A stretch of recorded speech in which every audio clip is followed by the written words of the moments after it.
Hey friends, thanks so much for joining us. I have an incredible interview here lined up for you. Someone I've never spoken with before, but someone who deserves a lot of credit, a ton of credit for the Pizzagate child trafficking research he's done. His name is William Craddock, and you might know him as Pleading the Yif, who filed his reports on Reddit and Vote. And my thanks to Brittany Pettibone, who got me in touch with William. Well, we'll just welcome William right now. William, how are you? Thanks for joining us. I'm doing good. Thanks for having me on. Well, it's my honor to have you on, man. You've really broken some incredible news. You've done some terrific research. Your website, I want everybody to know, is disobedientmedia.com. And guys, you can follow William on Twitter at William Craddock. That's spelled Craddick. William, I just want to set the stage for listeners here who may be new to Pizzagate. Most of my listeners are well informed about Pizzagate, but I think this is the smoking gun. An article that you wrote called The Clinton-Silsby Trafficking Scandal and How the Media Covered It Up is 100% proof that the mainstream mockingbird media in this country, and probably around the world for that matter, is indeed covering up what Pizzagate is, this DC pedo ring. And guys, I just want to read the first part of this article to you.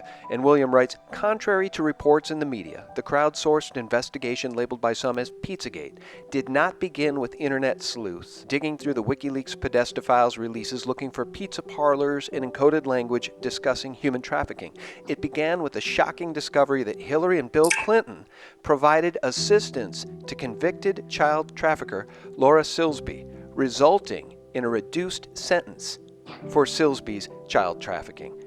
Guys, you'll remember Silsby was arrested at the Haitian border attempting to smuggle out 33 children that she said were orphans. They weren't. They had parents, and she had no documentation. That is the bombshell that blew this whole thing up, isn't it, William? Yeah, it really is, and it's been quite telling how the media not only ignored it, but in cases like which I wrote about, the Daily Beast, they attacked it, and they attacked it in a really disingenuous way. The Silsby case is unique because not only do we have all the WikiLeaks emails clearly documenting it, there's also some very respectable academic sources which have touched on the subject, including the Harvard Human Rights Journal, and none of that has been acknowledged or discussed or talked about. And in fact, I find it quite interesting. In fact, that the Pizzagate has kind of moved from the Silsby investigation to being kind of centered around DC and around James Alefantis and Combat Ping Pong, because it was never meant to be that, and it's so much more than that. This is the alleged DC group that's involved in this kind of thing. Well, they're just one of a dozen groups that we're tracking around the world that engage in this kind of stuff. This was never really meant to be a pizza parlor. This is something that is a global endemic, and it's something that's quite concerning. And I sometimes feel that the media purposefully not just ignores the Silsby connection, but ignores a lot of other cases to focus on DC because it takes people's attention away from the big picture and from what's going on. Well, let me ask you this as it relates to Pizzagate specifically and the media. Do you think there's a single better example than the Megyn Kelly interview with James Alefantis that proves the fact that there is a cover-up within the mainstream Mockingbird media? Because we know about the Silsby thing, and they won't cover it. And then they have people on like Alefantis. I think you're right. It's a diversion tactic, because the story here, as George Webb has reported, is much, much, much bigger than just the D.C. ring. But your thoughts on that Alefantis interview with Megyn Kelly? I mean, that was just a disgrace, wasn't it? Oh, it was an absolute disgrace. Megyn Kelly should be ashamed of herself, and it raises the question of who had an interest in telling her to have him on and conduct that interview. It was just really just a shining example of how partisan and how disingenuous journalism has become today. It's quite a shame, and with all the focus on Alefantis, you're right. It does distract from Haiti. It distracts from other cases which we've been looking at, and which we'll probably run reports on at Disobedient Media soon, having to do with the Sudan, for example. There was one case which may have happened in North Korea, which we're going to be doing some research on and reporting what we found on it. It just distracts from the big picture, and it raises the question of whether that was an intentional thing the media did or not, because Hollywood has its own connections to this kind of stuff. In fact, the involvement of various figures in Hollywood to the human trafficking is as endemic, if not more endemic, than what we've been seeing in DC. And it's interesting because if you raise the question of Hollywood, it's censored. In fact, on 4chan right now, it was interesting that they would allow people to post about the DC ring for months on end. But in the last few weeks, people have been raising questions about Hollywood and looking into human trafficking connections in Hollywood, and those have been censored. And so that's very interesting to me that there seems to be this push to make people focus on DC at the expense of other parts of not just the U.S. but around the world. Yeah, and you mentioned here in the early part of the interview the DC ring is just part of more than a dozen groups that you're keeping an eye on, that you're tracking globally. And I want to ask you about that. But just staying on Alephantis and Comet Ping Pong for a second, you're not saying that it's not important. You're just saying it's not the core of the story. It's a tree branch off the main trunk of the tree. But let me ask you this, as it pertains to Alephantis. Where there's smoke, there's fire. How in the world could a local pizza parlor owner be named by GQ as one of the 50 most powerful people if he didn't have some power beyond pizza parlor ownership that we didn't know about? And I'll just say this, I've said it to others, I don't know if you know this. Jake Tapper at CNN has a wife named Jennifer who did an interview with the Washingtonian magazine a year before Pizzagate broke, in which she was asked what her favorite restaurant was in D.C. She said Comet Ping Pong for family get-togethers. And she said Buck's Hunting and Camping, or Buck's Hunting and Fishing, the other place in question right in that same area, as a date night, as her favorite date night restaurant. What are the chances in Washington, D.C., a place where food and restaurants are world-class, that those two restaurants would have been the ones she named? But getting back to Alephantis, top 50 most powerful in Washington, how's that possible? Yeah, you're right. Those are all very suspicious facts, and they raise further questions. And to add to that, I don't know if I'm sure people noticed that James O'Keefe in his recent videos exposing various domestic terror groups' plans to disrupt, the inauguration and festivities associated with it. Um, Uncovered the fact that they were meeting at Comet Ping Pong, and we covered some research that was being conducted online. One of the people in the video, Luke Cohn, or Kuhn, I think his last name was, one of the guys that was involved in this Antifa group.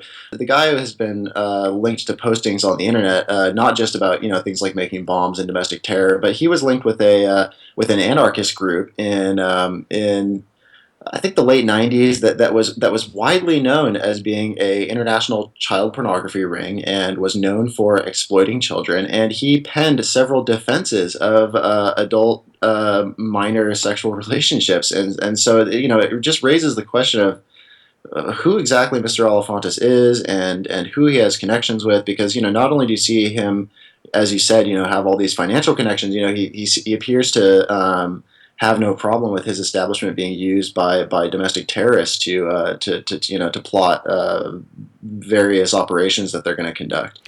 Well, and it raises the question. It calls to mind Trump having said to CNN specifically, "You're fake news." I'm not going to give you a question. Can you state categorically? You are fake news, sir. Because they won't report about this. And Jake Tapper, if he and his wife really enjoy going to Comet Ping Pong, if that's their favorite DC family restaurant, no wonder he doesn't want to talk about Comet Ping Pong and James Alefantis. And I just think it's an absolute disgrace. And it's our job as the alternative news media, the truth media in this nation, to raise these questions, because we know that the cover-up artists at the mainstream Mockingbird outlets like MSNBC and CNN and even Fox News with Megyn Kelly are in the business of covering up what essentially appears to be crimes and child trafficking. And if we just, exactly, and just to add to that, it does appear that certain people, I think, what was it, Van Jones, the guy who coined the term "blacklash" after Trump won, he's been spotted in footage taking part in the Women's March protests, and so it kind of raises the question of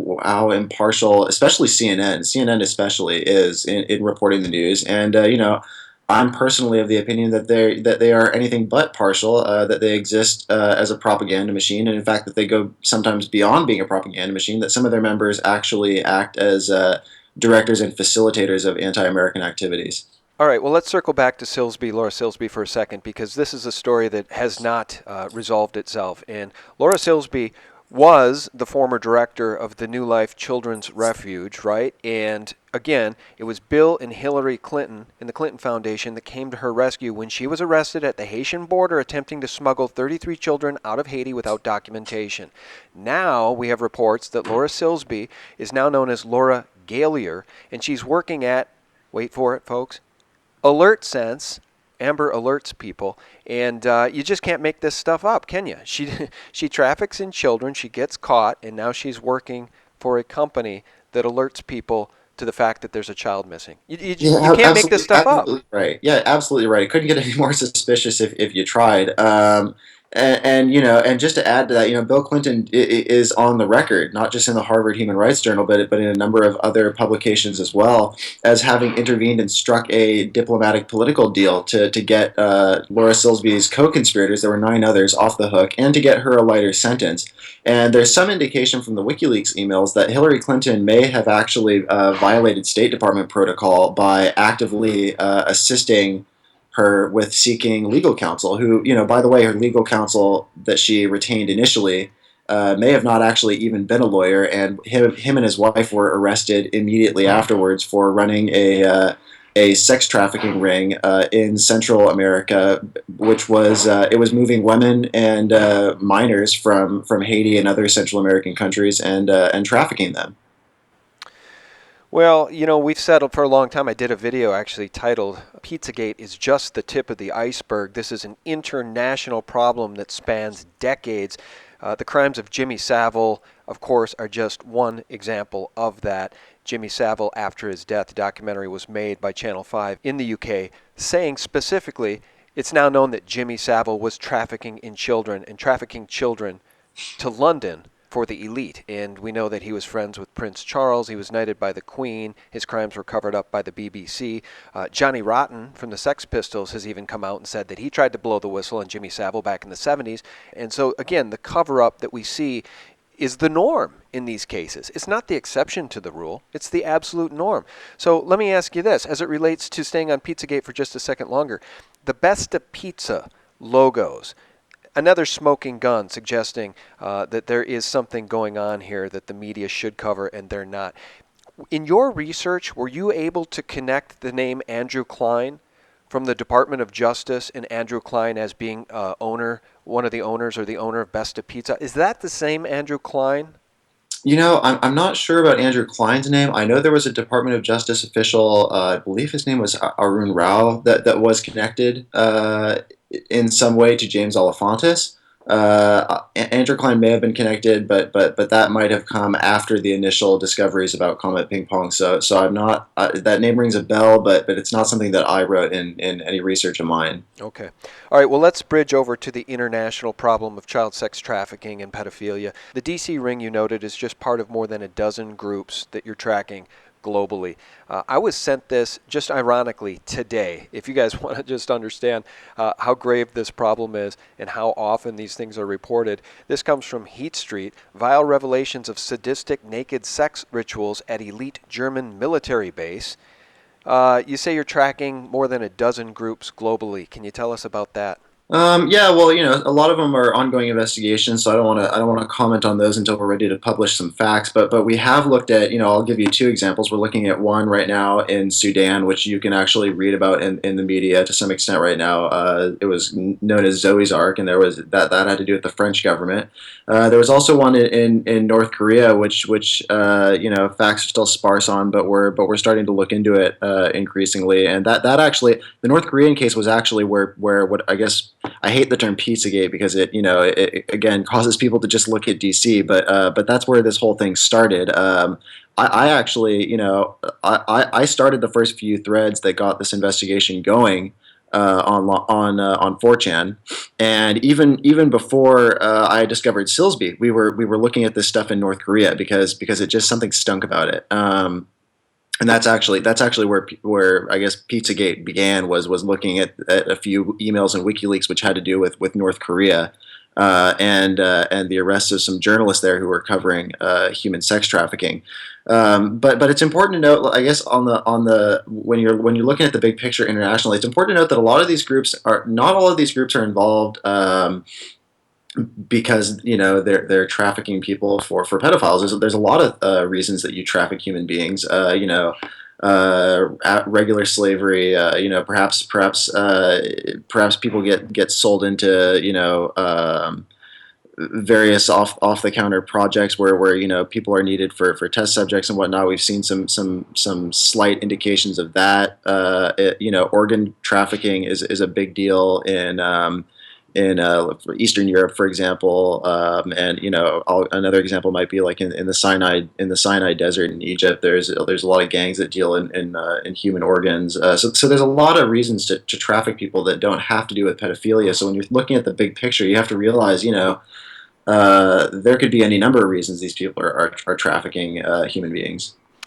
Well, that's right. And George Webb has been talking about that specifically on his series, Where's Eric Braverman? He's doing really terrific research, just like you've been doing. And I think that is what should inspire listeners. The groundswell of new citizen journalists that are doing the job that these highly paid mockingbirds refuse to do. It can't be overstated how important that is to the health of both our republic, but the health of humanity. Because if we can shine the light of truth on what these demons are up to, these people that are run amok, these people that have run amok all over the world, people in high positions of power. George Webb often refers to the act of brownstoning. These people get set up, they get ensnared, and then they can be blackmailed to do the bidding of the intelligence agencies, to pass unconstitutional laws, to do things that destroy their own nations, because they've been ensnared in these brownstoning operations, which are often the result of child trafficking and pedophilia. I think Denny Hastert is a terrific example of somebody in our government that operated as though everything was fine, and the media never reported about him in any negative way until it was revealed that he was a pedophile. Well, who is he friends with? He's got a lot of powerful friends that are still in power. Absolutely. Interestingly enough, I knew Dennis Hastert. He taught me a class on leadership when I was in university, and you never would have suspected. These people fly very much under the radar. Going back to what you said about the media, though, it's so true that they just are constantly misleading and distracting the public from what's going on. Outside of the human trafficking issues. They've been doing things like they've been intentionally misreporting terror attacks that occur in the U.S. and the European Union because they don't want people to realize how bad and how endemic the problem of terror is, and how much exactly ISIS has infiltrated our countries. And even just this week in the Quebec, the tragedy in Quebec, where there was a terror attack on a mosque. You have witnesses making statements that there were 2, 3 gunmen. Definitely more than one. Yep. Two suspects are arrested. One's Arabic, one's Quebecy, and the Arab is released. And now it seems like they're going to be pushing the narrative that it was a lone gunman. Yep. And the news companies were very ready with the bit of information that last year someone had left a pig head at the door of this mosque. And for example, the Daily Beast, again, incorrectly reporting facts, was tricked by trolls on 4chan into reporting that the shooters were white. And they ran a report citing a parody account of Reuters on Twitter that was blatantly obvious that it was a fake account. But that just shows you how strong the bias of the media is to push their narrative, or the just the story that they want to run on the news. They're not interested in the facts. They're interested in reporting a preconceived story that they have about it. Yeah. Well, that brings up a point here that I wanted to make about terror attacks and ISIS. You have all these people on the left just beside themselves over Donald Trump's recent executive order banning the import of refugees from, I think it's 7 Middle Eastern countries. And the problem with the anger coming from the left about this is that the mainstream media, the anger they're displaying over this as well, is so disingenuous, because they've been telling us now since 9/11/2001 to give up our liberties for security, because around every corner is a boogeyman from the Middle East that wants to blow up buildings or cause terror in our nation. And now they've spun the narrative. It used to be Al-Qaeda, now it's ISIS the boogeyman. And the minute Donald Trump says, all right, well, let's stop the tide, the flow of immigrants from these nations that could potentially be ISIS terrorists coming in, the mainstream media flips the script and calls him xenophobic, calls him a bigot. They twist the narrative, they spin the narrative, and they seem to believe that the American people have no long-term memory. Well, unfortunately, it seems like some of us don't. And you're right. It's very interesting that people are only now upset because the media is telling them to. Where was this outrage when Obama enacted a similar ban? I believe it was in 2011. Where has the outrage been at all the arms and munitions and equipment which we've sold Saudi Arabia to pretty much create a devastating civil war in Yemen that has brought most of the population to the brink of famine. Where was this outrage when we were equipping and supplying rebel groups in Syria, who now have all turned out, to be Islamic extremist groups, and in many cases, the weapons ended up going to ISIS. So you have these terror groups in the Middle East committing acts of genocide against various ethnic and religious minorities, and they're using our weapons and our equipment to do it. So where has all this outrage been for the past, 8, 10, 12 years? Because this has been going on for a very long time. And now suddenly we have a president who comes along and causes tells us that we have to face the facts, and people are upset, and it's just amazing to me because this is not something new. This is not a new phenomena. This has been happening for a very long time, and there's been ample opportunity to display displeasure at it. I love the fact that you raised questions about what happened in Quebec because it reminds me again of George Webb's work. In a recent video, he pointed the finger at DynCorp specifically, saying not only is DynCorp involved in child trafficking in Haiti and in other places around the globe, he believes they're also involved in the domestic terror operations, the false flag terror operations, and he cites San Bernardino specifically as an example. And as you probably remember, San Bernardino, that San Bernardino shooting, just like Quebec, had witnesses that on day one said they saw multiple shooters. In the case of San Bernardino, multiple witnesses saw three shooters, three men dressed in black fleeing. And of course, then the official story pinned it on two people. And it looks like that's exactly what happened in Quebec as well. Yeah, that's interesting that you bring that up. Well, first of all, let me just say that I actually, people have been recommending to me for some time that I follow Mr. Webb's work, and he does, his work on Eric Braverman on DynCorp and things like that has been very interesting and informative. When it comes to the reporting on domestic terror, I sometimes feel like he gets facts, a little mixed up. He was reporting on the phenomena of gas leaks, for example, in the news. I don't know if you've been following that, but over the past like 2 years, I'd say there's been a lot of reports of gas leaks that were causing explosions, and in many cases there was one in Malaga, Spain, that caused like 80 injuries and deaths, and he was saying that stuff was related to human trafficking, I think, but from what I have seen, it seems far more likely that it's related to ISIS operations that are being covered up. But going back to what he was saying about these paramilitary or these private military corporations, you're absolutely right. It does seem like there are private actors working through these groups to use them as their own veritable militaries around the world. And whether or not DynCorp is involved in some kind of domestic operation, that question does have to be raised. Because there's a multitude of other groups in addition to DynCorp that could be theoretically could be doing this stuff as well. For one example might be George Soros was revealed to own Sierra PMC. That's another group. He also owns share in the Carlyle Group. That's like a military and intelligence corporation that Bin Laden's infamously had large holdings in. So there's all these different groups, and it seems like we're just scratching the surface on these private militaries because it's sort of a new phenomena. It's sort of a new development in mercenary culture, and it's something that we're still learning about. You make a terrific point about these paramilitary groups. There are multiple paramilitary groups, and it reminds me of the Kraft International mercenaries that were on the ground in Boston the day of the Boston Marathon bombing.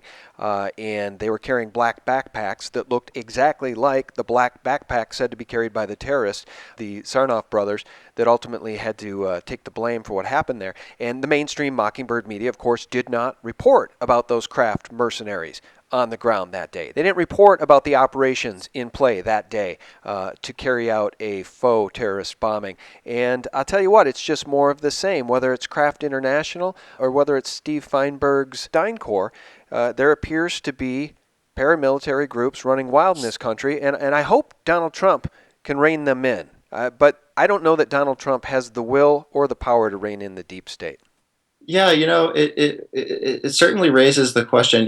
These all of these terrorist attacks raises the question of how they were able to get in to the United States and the European Union, where they were able to get their weapons from, how exactly they were able to logistically carry out these attacks. Um, those are all questions that need to be asked. Even if it turns out that there wasn't involvement of private military groups, there still needs to be some sort of a documentation and fact telling process, to inform the public about what these groups are doing. Um, and in regards to Donald Trump, I think that I think he's known for quite some time.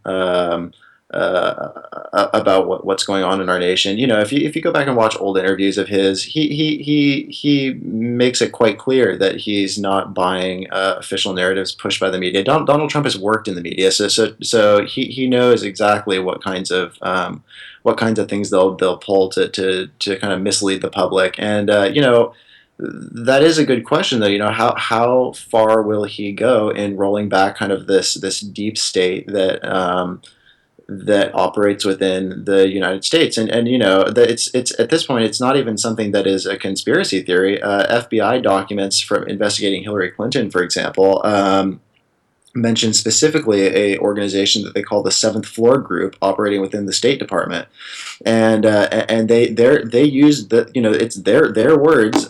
They described it as a shadow government group. And if you go and look in WikiLeaks cables dating back to the 70s, you can see that Henry Kissinger was having to assure people even back then that the Seventh Floor Group, for example, wasn't going to be affecting decision making processes at state, and that it wasn't something that was going to change the organization fundamentally. So if we can see evidence of something like the Seventh Floor Group in the State Department, what other groups exist within other government bodies and agencies? So the question needs to be asked of how extensive this is, and if it's that extensive, how far is Donald Trump going to go to roll back the influence of these people? And that's honestly just not a question I can answer, because just because of I don't know what things are like behind the curtain backstage, and also you have to realize that if you remove these people, that there's going to be a power vacuum, and you have to consider what might step in to take its place after these people are gone. Well, one thing that doesn't bode well, William, for Trump reigning in the deep state is the fact that my understanding is Steve Feinberg, the owner of DynCorp, and who has relationships to Cerebus Capital and by way of that George Soros, is among Trump's economic advisors. So that's not the best news in the world. I would love to see him fire Steve Feinberg. And the other thing I wanted to ask you before we let you go is about your background as it relates to doing this kind of quality research and being a citizen journalist. Again, can't overstate how important it is that people like you, people like George Webb, and just so many fantastic researchers out there that are doing the job that the mainstream media refuses to do. It's very, very important. It's for the health of the republic and the health of humanity.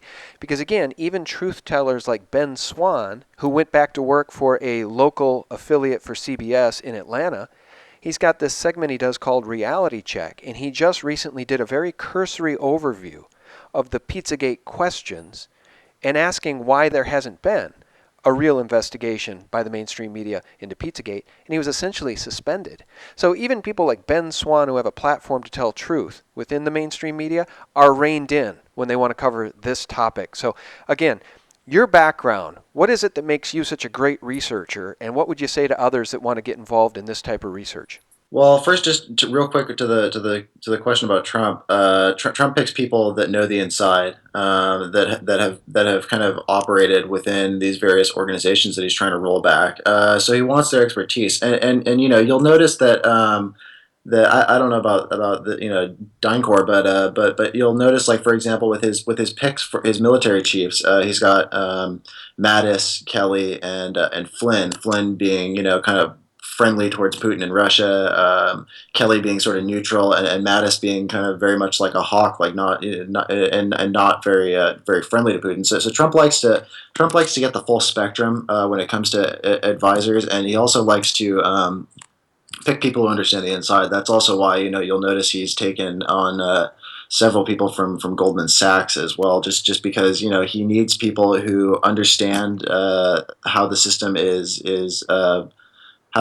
gamed, and how loopholes are taken advantage of, and he needs people who can explain to him exactly how to close those off. So far I think he's been doing well. We'll see how he does down the road. It's going to be an interesting first 100 days. In regards to myself, well, I'm a law school graduate. I just recently graduated from Pepperdine University School of Law, and so my legal training has kind of made me able to analyze information effectively, and pick out the most pertinent facts, and then not only just take those facts, but summarize them in a way that's clear and easy to understand, and definitively uh, proves what it is that I'm trying to talk about. And so I guess if I had any advice to people getting into doing research, not just on the human trafficking stuff, but on in journalism in general, is just to try to remain factual. Making if you make a claim, make sure that you've got a source you're citing right underneath it. Especially when it comes to the human trafficking stuff, just because you have to be so careful with what you're saying. Especially when it's relating to powerful public figures, because you don't want to be committing libel against anyone, or slandering them. But yeah, I'd say to people getting into it, choose your facts well, and be very intentional with how you present them, because you can have a smoking gun and present it in a very uncoordinated way, and won't go anywhere because people won't be able to understand the significance of it. Yeah, well said. And I just want to call attention to your excellent new website. Apparently, you just launched this, I'm told, a couple of weeks ago. Guys, the website is disobedientmedia.com. We've already begun posting William Craddock's excellent articles there. The latest of which, at least in terms of this content, is Pedowood, the Hollywood complex at the heart of a celebrity child sex ring. And prior to that was tech figure in .com child sex scandal, was a Clinton Global Initiative member. Boy, I'll tell you what, that Clinton Foundation and Clinton Global Initiative, they're just around all of this stuff, aren't they, William? They have a way of getting around. They certainly do. Funnily enough, the guy we wrote about, that tech figure, was none too happy about the way we portrayed him in his article. I was surprised that we get around like that. So I think we're going to have to be giving him his day in court. So it might be interesting for people to see, when we run that piece, what's going on in the minds of these people, and how they think. So I think it'll be interesting to give readers that perspective, to kind of get in the minds of these people that. Well, he hasn't been accused of any crime or convicted himself, so so innocent until proven guilty. But it's interesting to at least get the other side of the perspective, so people can kind of understand the big picture of what's going on. Are you saying that he's threatened a lawsuit? Oh, no, no. He just thought it was, we didn't make any claims that have been made in the media before. He just thought it was a very unfair portrayal, and I think in the interest of journalistic integrity, it's only right to let him have his day in court, or at least the court of public opinion, and give people his side of the story. That's really what a journalist should do, in my opinion, is just present the facts, and people can make their own minds up based on what is presented. Well, you make a good point, and I think maybe what you should do is you should invite him on Skype for an interview. If Mr. Pierce would like to come on and have a conversation, I think that could be very fruitful. I mean, it's essentially what George Webb has been asking of Eric Braverman, the former CEO of the Clinton Foundation. Join me in Haiti. Let's go see how the money was spent. Let's get to the bottom of this. But now that Mr. Braverman has surfaced and appears to be going to work for the Google Foundation, I don't think he's probably going to take George Webb up on that offer. Do you? Most likely not. Especially because he's not implicated in any crime himself, so I don't see him having much of an incentive. That is interesting that he's going to work for Google, though. I understand that WikiLeaks has some planned releases on Google coming down the road in 2017, which, from what I can tell, seem to touch on how Google is used sort of as a foreign policy tool of the United States government. Well, we look forward to seeing those leaks, because Google, I think, is still at the heart. When we talk about the deep state, you have to mention DARPA. If you want to talk about black projects, you want to talk about off-book black projects, certainly DARPA comes up in the conversation, and DARPA's involvement, I think, in creating Google and Google being part of the deep state. I think it's interesting to see Braverman going to work for Google. It certainly is, and especially when you consider how they played a major role in the Arab Spring and kind of fomenting dissent among various opposition groups to governments there, which we now know was kind of a part of a broader foreign policy on the part of Hillary Clinton to destabilize various countries there, to sort of pursue a broader U.S. objective there. Well, instead of teasing what you're working on, I know some of it you can't talk about just yet. Just remind people about your website. Guys, you can check out William Craddock's latest articles at disobedientmedia.com. And how do they follow you on Twitter? My Twitter handle is at William Craddock, and Craddock is spelled Craddick.